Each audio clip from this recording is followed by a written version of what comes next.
Guys, it's been a long time since my deep dive into Euro rock and Euro metal and everything that it is. So we're going to go ahead and jump into one band in particular. This is a band called Epica and their song called Unchain Utopia. Let's give it a listen. Here we go.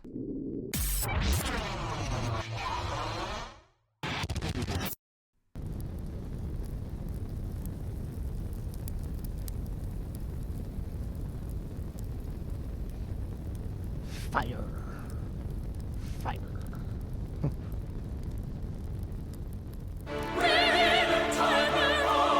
Yes.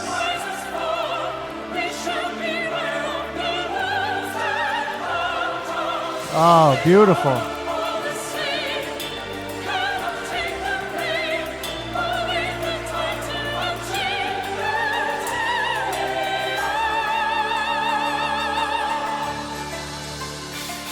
Wow.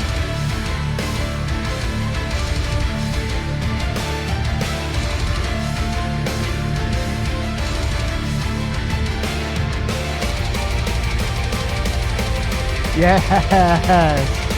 That's killer. I love the pyro.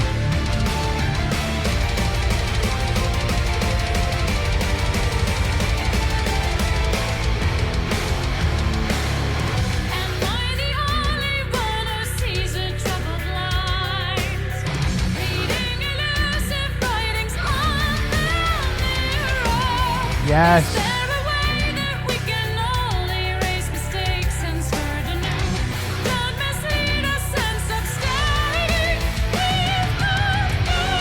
Oh. Beautiful from her chest right up to her head voice.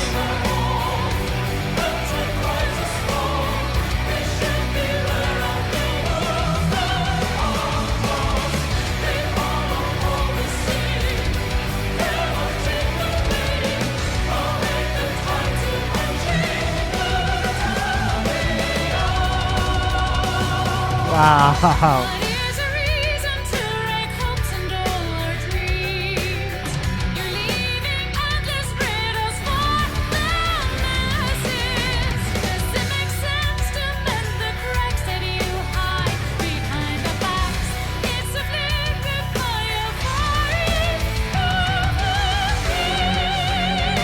Yes. It's not often you hear a legit soprano singing hardcore music, you know. It's just not often, and it's beautiful to hear because it fits. It's like this that gives it this hauntingness. I mean, it's heavy, but it's like haunting. It's so good.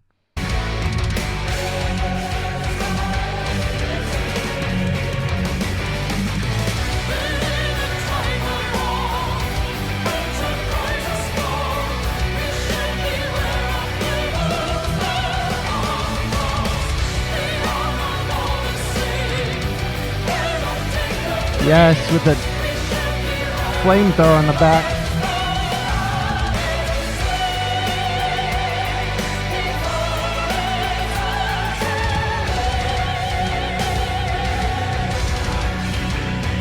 So what's crazy about this is that even though this seemingly is set up just for maybe something that was done on TikTok or live stream on YouTube or a live stream for television, which is the Omega Alive, I don't know much about it.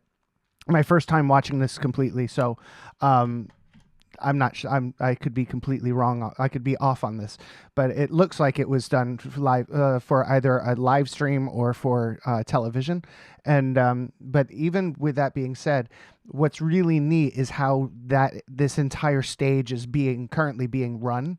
The music, the lights, the pyrotechnics, the microphones turning on and turning off, the effects, the instruments, the different, sometimes even the different patches that the instruments go through, are all being controlled right now through a what's called timecode, and everything is attached to this timecode. So there's a click in the musician's ear that keeps keeps the rhythm of the music consistent for the song, but then it's attached to this timecode which runs in seconds and minutes.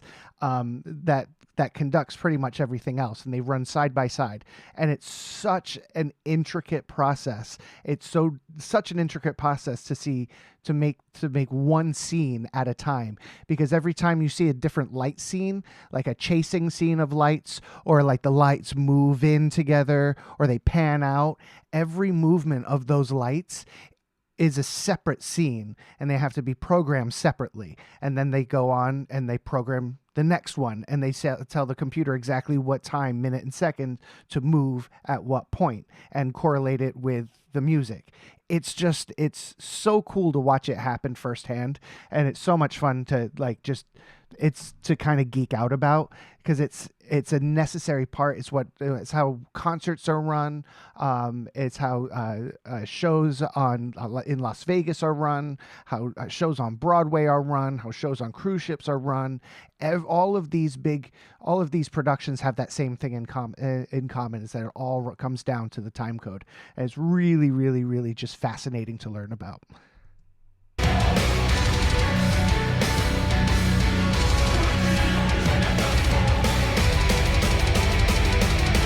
Yes, double bass.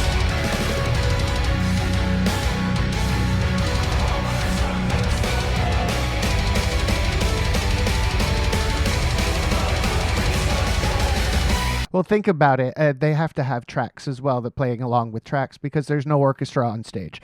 So if there's no orchestra, how can there be violins playing right now? So they're definitely playing along to a track, which makes sense. And every band, not every band, I take that back. I take that right back. Loads and loads and loads of bands use sweetener tracks, which is usually a track that plays with the music, plays along with the click track, and it just adds instrumentation that isn't currently available on stage. And it's perfectly normal, and it's awesome, and this band has to do it because it's symphonic metal. So you need a symphony, and you're not going to travel with a 70-piece symphony everywhere you go. I mean, I know they've done it, but every single gig, it gets excessive. So I mean, you have them pre-recorded, and then you run them as tracks while you play different shows without them on stage, which is still a pretty cool feat of technology meets showmanship meets artistry, which I find very fascinating.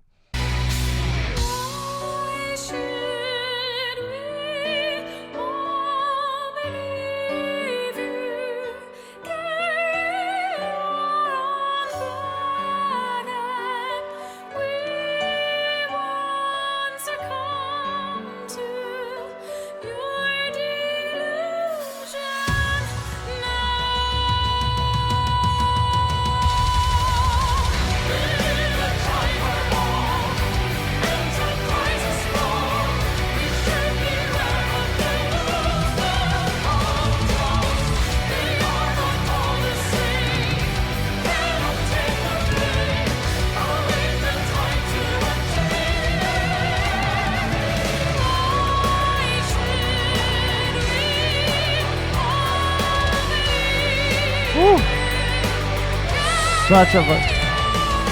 You better belt, lady. Yes.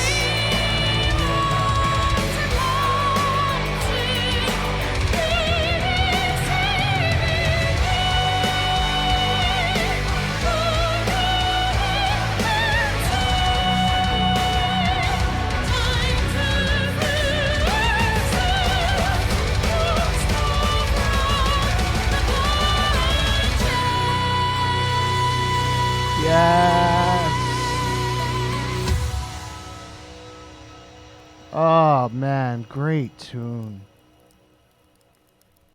Great tune. What a really, really cool song. What's really nice for me, kind of gets to my personal roots, is that their music, their arrangement, their orchestration always sounds a little bit musical theater-esque. And I don't mean that in a bad, like rock opera. Let's go there. We'll go there. Rock opera-esque. Because they always, their songs always have an intention, an objective, or they're singing a story about something back in the Viking days. I don't bloody know. Lots of things like that. And the orchestration itself, the writing, it's very conversational in a lot of its verses, and the melody line doesn't always stay as one melody line. It changes and it grows and it kind of goes off into side quests and such. But I really, really dig it. The musicality over it, the conversationalism of it, and then the heavy. You still got the breakdowns of the heavy hardcore symphonic metal breakdown, which just always rock and always kick ass. Her voice is just so good. It's like, it's legit good.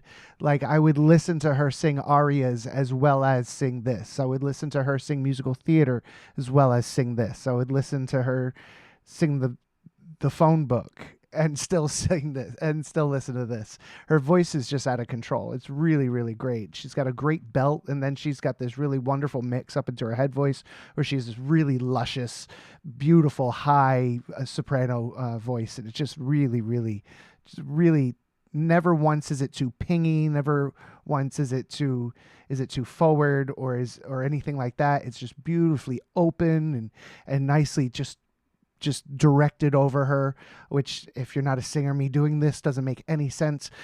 But sometimes when you're singing in your head voice, the idea is to sing from behind yourself up, and what they say, up and over. And that's what she's doing with a nice open soft palette. And it's really, really pretty. Her tone is really pretty. Guys, I had a blast with this tune. I hope you did too. I'll be listening to some more Epica in the coming days, so keep your eyes out. Until next time, I'll catch you all on the flippity flop. Cheers, guys. Bye.